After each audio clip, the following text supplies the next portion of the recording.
Good evening students, I am Smriti, your history English teacher. अभी मैंने ये एनडे वाली सीरीज़ स्टार्ट की हुई है ना, तो आज इसका मैं आपको पढ़ाने वाली हूँ लेटर वैदिक एज। ओके बच्चों, लेटर वैदिक एज कल मैंने आपको शायद कल मैं पढ़ा नहीं पाई थी, कल मैं बाहर चली गई थी कहीं।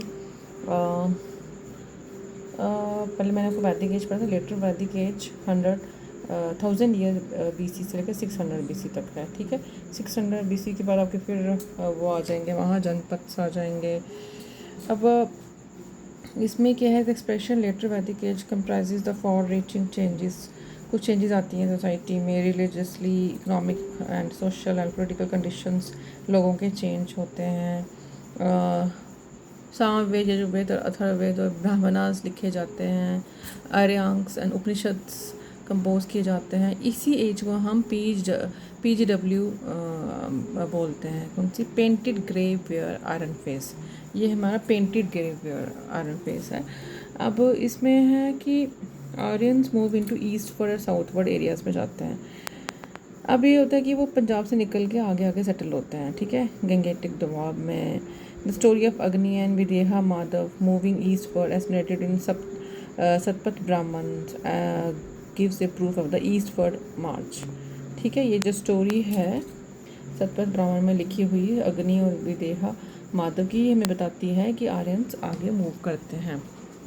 अब रिलीजन वही है कि मतलब ऋग्वैदिक जो गॉड्स हैं वो थोड़े कम हो जाते हैं, इम्पोर्टेंस है ना, और नए गॉड आ जाते हैं, जैसे Prajapati, Vishnu, Rudra, Pushan, cow protector became the god of the Shudras. आपको मैंने पूषण के बारे में बताया ही था आपको कि वो हर्ट्समैन और कैटल के, और ये पूषण के बारे में हमेशा पूछा जाता है किसके गार्ड हैं वो शूद्रास के गार्ड हैं, और वो काउ प्रोटेक्टर हैं, वो हर्ट्समैन और गार्डन ऑफ रोड्स। ठीक है, और उसमें मैंने आपको 4 गॉड के बारे में बताया कि इंद्र, वरुण, अग्नि, सोम, ये जो हैं और मोगस की जो इंस्क्रिप्शन हमें 1400 BC में मिलती है, वो हमें इंद्र, मित्र और वरुण और नतस्य के बारे में बताती है।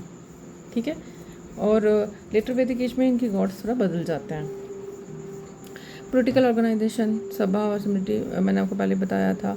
फिर अब सम्राट आने लगा है कि राजा की जो पावर है वो इंक्रीज़ होने लगी है। असेंबलीज़ की इतनी नहीं रही, जैसे सभा समिति असेंबलीज़ थे, विधाता भी एक असेंबली थी, गण सभा समिति, अब वो वैसा नहीं रह जाता। विधाता सबसे ओल्डेस्ट वन मानी जाती है। ठीक है, अब रेगुलर आर्मी मेंटेन की जाती है, किंगडम्स आ जाती हैं। फिर there were references of priest, पुरोहित होता है, कमांडर इन चीफ सेनापति आ जाता है, चैरिटर सूता आ जाता है, ट्रेजरर संग्रहिता टैक्स कलेक्टर बाग दुगा आ जाता है, चीफ क्यूइन महिषी आ जाती है। चीफ महिषी के बारे में आपसे पूछा जाता है कि महिषी क्या होती है, वो चीफ क्यूइन होते हैं, और गेम कंपेनियन। ठीक है,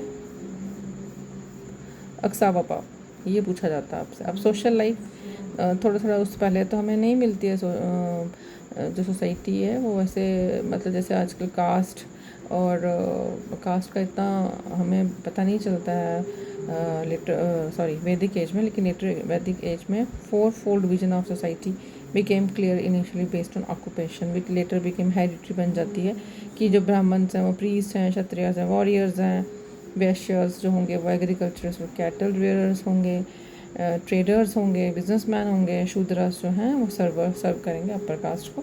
ये जो सिस्टम है, कास्ट सिस्टम, ये हमारे ऋग्वैदिक एज में नहीं मिलता, लेटर वैदिक एज में मिलता है।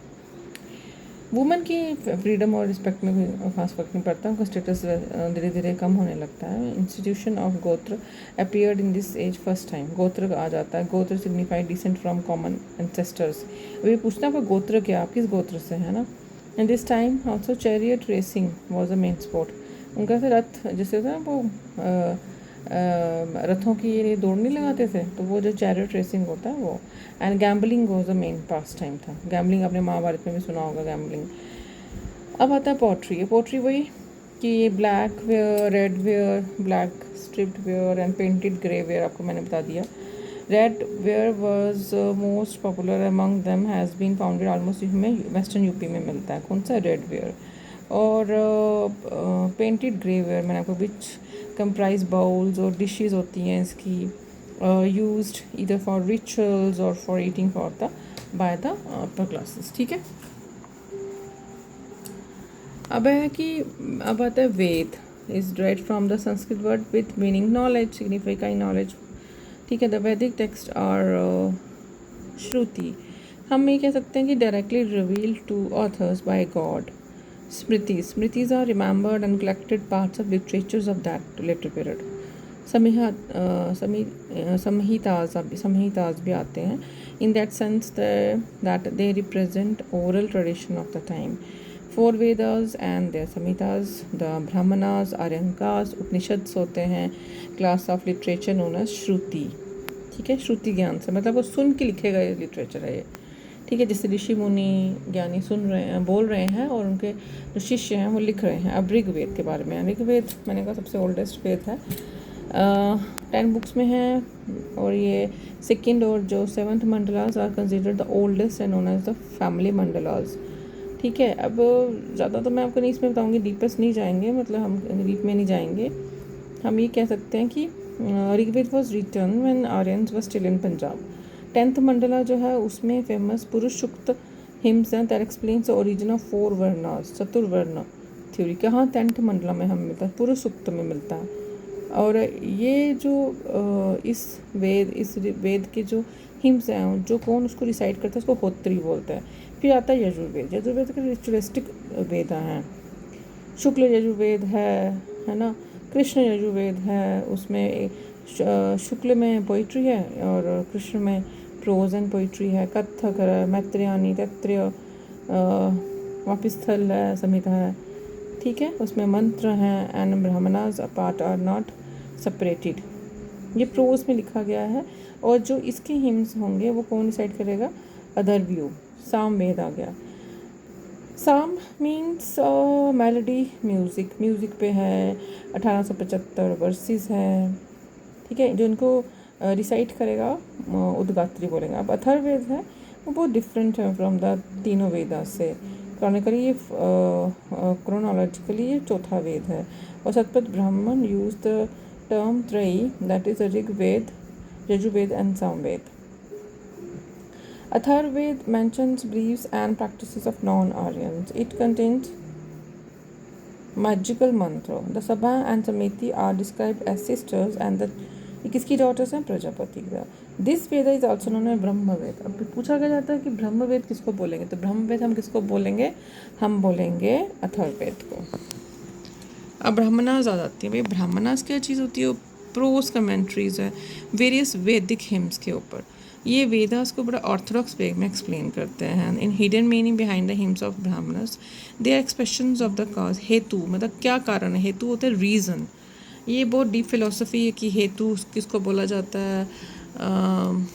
ये मैंने अभी थोड़ी देर पहले नेट का पेपर दिया तो उसमें भी पढ़ा था. हेतु रीज़न होता है. Satpat Brahman is the largest Brahman book. It has the story of Vidya and also the first water disaster. अरंकास हो गया. ये अरंकास हो जाते हैं जैसे फॉरेस्ट के ऊपर लिखा गए किताबें हैं ना. Vedic text for the peoples in the form of Aranyakas mean belonging to the forest are known as the forest books. ठीक है. उपवेदास भी लिखे गए थे. आयुर्वेद, धनुर्वेद, गंधर्ववेद, शिल्पवेद. अब आयुर हो गया मतलब मेडिसिन के ऊपर आयुर्वेद टाइप. धनु हो गया आर्ट ऑफ वारफेयर पर. गंधर्व हो गया म्यूज़िक पे. शिल्प हो गया आर्ट एंड लिटरेचर पर. उपनिषद्स भी आते हैं इसमें. आप उपनिषद जो है ना वो थोड़े से मेटाफिजिकल टॉपिक्स पे बात करते हैं कि यूनिवर्स का ओरिजिन कैसे हुआ, nature of God, origin and death of the mankind etcetera were discussed है ना. They don't believe in orthodox rituals and sacrifices. On the contrary they are the followers of karma, action, atma and God, Brahma. They are spiritual and philosophical in nature.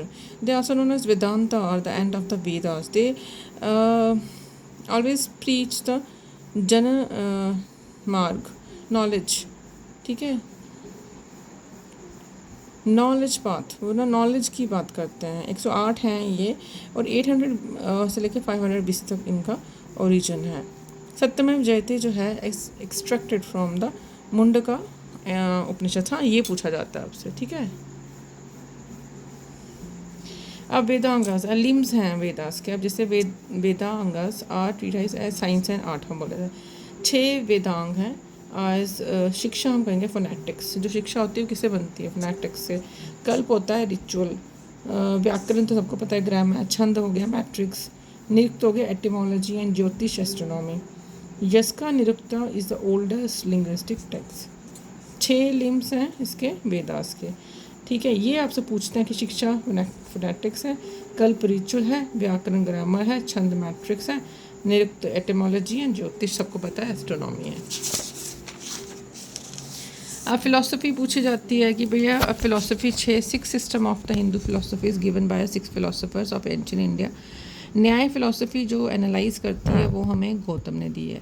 ये भी आपको पूछे जाते हैं, ये आपको ऐसे मतलब उसमें दे मैच द फॉलोइंग में दे दिए जाएंगे, है ना। वैशिष्ट फिलोसफी एटॉमिक कैरेक्टरिस्टिक्स है, कन्नड़ ने दी हुई है।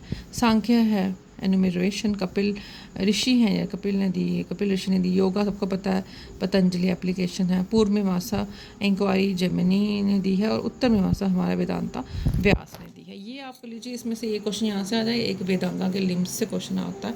अब स्मृति है कि स्मृति क्या है, मतलब Dharma Shastra is the other name of the Smritis which are law books written in shloka form. Manusmriti is the last oldest and the most famous. Manu is suppose to be the first king and law maker है, ठीक है। Other literature हम कह सकते हैं तो 18 पुराणास हैं इसमें, जिसमें से मत्स्य, विष्णु, वराह, वामना वो बहुत इंपॉर्टेंट भी है। Also main Vedic literature. Ramayana and Mahabharata are epics of this age, ठीक है। ये आपको याद रखना चाहिए। अब ये बुद्धिज़्म और जैनिज़्म के ऊपर आता है। बुद्धिज़्म के 3 पिलर्स हैं, बुद्ध, धम्म, संघ, ठीक है जी। अब इसको मैं बुद्धिज़्म को ना कल पढ़ाऊँगी कि it was founded by Gautam Buddha, सबको पता है इसको। उनको शाक्य मुनि और तथागत बोला जाता है। सिद्धार्थ उनका नाम था। मतलब कि ये आपको बोलेंगे कि ये शाक्य मुनि और तथागत क्या है, तो वो आपको याद रखना है, ठीक है। उनका पिताजी का नाम शुद्धोधन शाक्य ट्राइब से हैं, ठीक है जी। और जो उनकी मदर है उनकी महामाया है, कोसाली की थी वो। ये मतलब ये सब लोग ना महाजनपद। अब जनपद और महाजनपद, जनपद क्या हो गए, पहले तो आगे भी ऐसे पेस्टोरल सोसाइटी थी, फिर जनपद बने, मतलब छोटे छोटे राज्य बने, बहुत सारे राज्य। फिर उनमें महाजनपद बने, मतलब जैसे किंगडम टाइप के, मतलब 10 आपस में लड़ के एक राजा ने 5 जनपद को हराया, फिर महाजनपद बन गया। ऐसे इंडिया में 16 महाजनपद थे, ठीक है। अब ये बुद्धिज़्म और जैनिज़्म, ये मैं कल पूरी कोशिश करूँगी बुद्धिज़्म जैनिज़्म हो जाए, महाजनपद हो जाए। फिर मगध एम्पायर आता है, उसका तो आपको पता ही होगा, अजातशत्रु बहुत ही फेमस है। बिम्बिसार और अजातशत्रु वो हर्यंग डायनेस्टी से थे। फिर शिशुनाग डायनेस्टी, नंद डायनेस्टी, अलेक्जेंडर का इन्वेजन। फिर हमारा महान एम्पायर मौर्यन एम्पायर आ जाता है, चंद्रगुप्त, बिंदुसार, अशोका द ग्रेट और एडिक्ट्स, जो मेजर और 14 मेजर रॉक एडिक्ट्स और माइनर रॉक्स है, वो आपको पढ़ने पड़ेंगे। उनकी थोड़ी सी एडमिनिस्ट्रेशन देखनी पड़ेगी। फिर होता है कि इनके बाद में कौन आता है, शुंग डायनेस्टी आती है।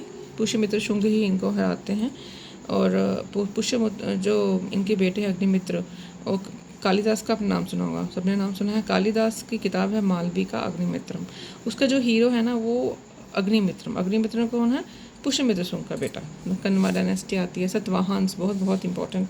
इंडो ग्रीक्स आ जाते हैं, शाक्यास, पार्थियंस, कुशानास, मतलब कुशांस है ना। वो कुशांस का नाम तो खैर, कनिष्क का नाम किसने नहीं सुना। संगम इज जो मोस्ट इंपॉर्टेंट, आजकल बहुत पूछा जाता है। पांड्या, चोलास और चेरास के ऊपर। गुप्ता पीरियड आ जाते हैं। फिर जो पोस्ट गुप्ताज आते हैं, इस तरह से northern Indian kingdom, Rajput kingdoms आ जाती हैं। फिर पेंटिंग्स का, फिर ये आपका ये मैं कोशिश करूँगी 2 दिन में तो ख़त्म हो जाए, ये ना। एंशिएंट थोड़ा सा टफ लगता है, नाम सुनने तो टफ लगता है। Thank you so much students for watching my videos. Thank you, please like and subscribe.